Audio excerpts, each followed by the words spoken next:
It's Brian Wilson alongside Larry O'Connor. And joining us right now is our good friend Lanny Davis. Lanny, good morning. Good morning, guys. Before you begin your interrogation, I do want to call out one of your great fans, not necessarily one of my fans in politics, but he's a friend. His name is Bruce Allen, the president and general manager of the Washington Redskins. Yeah, of course we know Mr. Allen. Who is listening right now, ready to take issue with almost everything that I say. I just want you to know he's a great fan of your program. Well, that's great, and we're great fans of his team.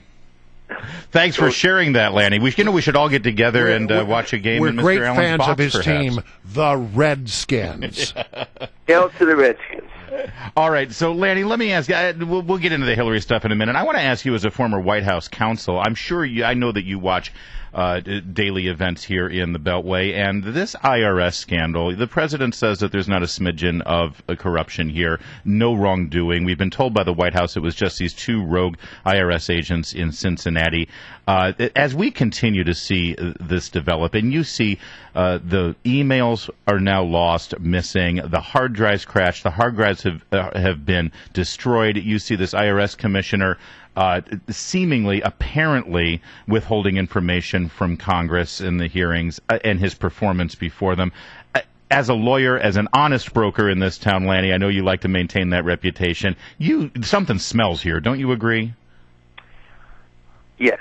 I was going to say, well, I'm not sure, but if this were a Republican administration, I'd be saying when hard drives have been obliterated and this recent Lois Lerner, I think, very inappropriate, maybe innocent, but still completely inappropriate. Maybe we should look at Mrs. Grassley.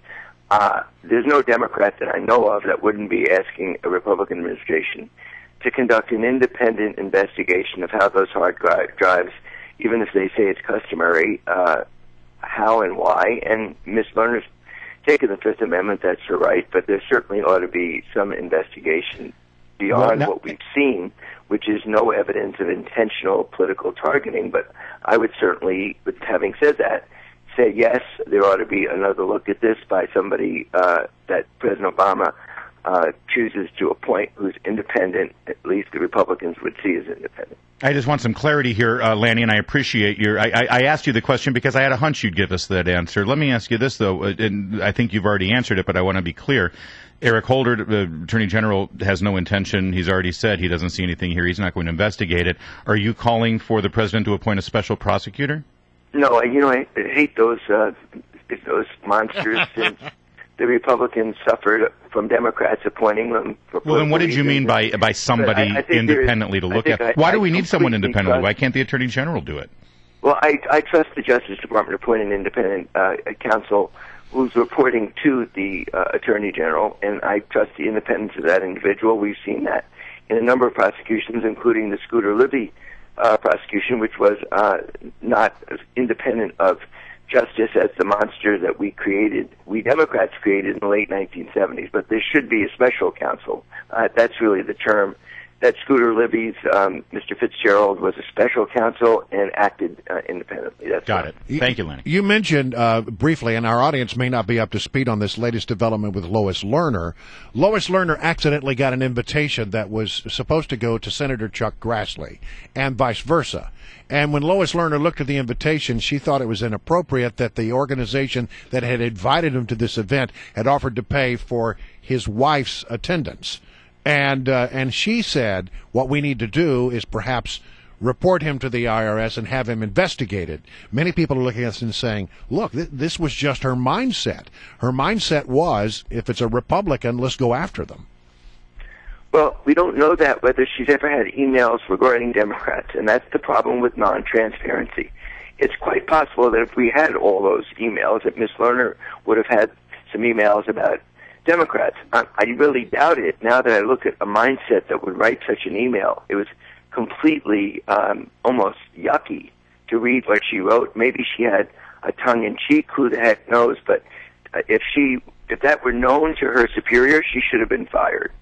And now she's exercising her constitutional rights, but somebody ought to be looking at how those my instinct would be to publish all the emails that she wrote, every one of them. Yep. And then probably she's going to look better because some of them are going to be about Democrats as well as Republicans. All right, Lanny, now, the absence of transparency makes you wonder, and it's being mishandled because of the absence of an explanation about those hard drives. There may be an innocent explanation, but I haven't heard it yet. Lanny, let's circle back to your friend Hillary Rodham Clinton. We just reported in the last hour that the book sales are being reported as being much less exciting as the publisher had hoped, let's put it that way, especially in the second week. It declined 43% of the second week. And a lot of mixed results over her media blitz and so many of her interviews. Do you and Team Hillary fear there may be some Hillary fatigue out there? You know, I had a sleepless night last night because in October of 2016, I'm worried about voters going to the polls saying, you know, Hillary's book sales weren't so good. Well, hold on, though, Lanny. I mean, I think it's a fair question. She used a couple of wrong words in answering a question of Diane Sawyer 2 years ago. I'm going to vote against Hillary. It kept me up all night. Look, honestly, guys, this is slow news day, gotcha politics. I'd be saying this, and I did say this about Mitt Romney, by the way, when they tried to demonize him for Bain Capital. I criticized my president who I supported for those ads. This is gotcha politics, which has no relevance to the average American come October 2016. They'll vote for the most qualified candidate. Let me ask you this from a different perspective. I mean, if she is the inevitable nominee, as many people believe she is, and if she is the inevitable next president of the United States, that would suggest that she's wildly popular across the country. And yet, when her book is out there, the indication is people yawned. They didn't care. And so I think it's a fair question to say, is this a symbol or a sign that the American people have Hillary fatigue? Let me think about it. No. Every poll shows Hillary Clinton as the most popular Democrat and maybe the most popular politician, but certainly one of the most. Every poll. Secondly, I don't know whether she's running for president. I know that she's the most qualified person I know to be president, but I don't know that many people. Hold on. She's more qualified than Joe Biden, who's been one heartbeat away from the presidency? This country faces great issues. Look at what's going on in Iraq. Our economy is stagnant. Kids can't find jobs who end up with college degrees. There's a huge challenge facing this country, and Hillary Clinton is going to have to measure up with a vision for the future.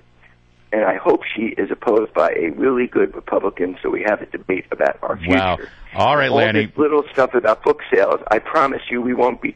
If you still have me on your program 2 years from now, I'm never sure. Of I course. promise you we won't be talking about her book sales. Lanny, you are a loyal friend to Hillary, and we appreciate and respect that. And I think Joe Biden would like to talk to you about whether she is the most qualified person to be president. That'll be an interesting conversation. I love Joe Biden. He's the second most qualified. All right. We're going to leave it right there, Lanny. Thank you.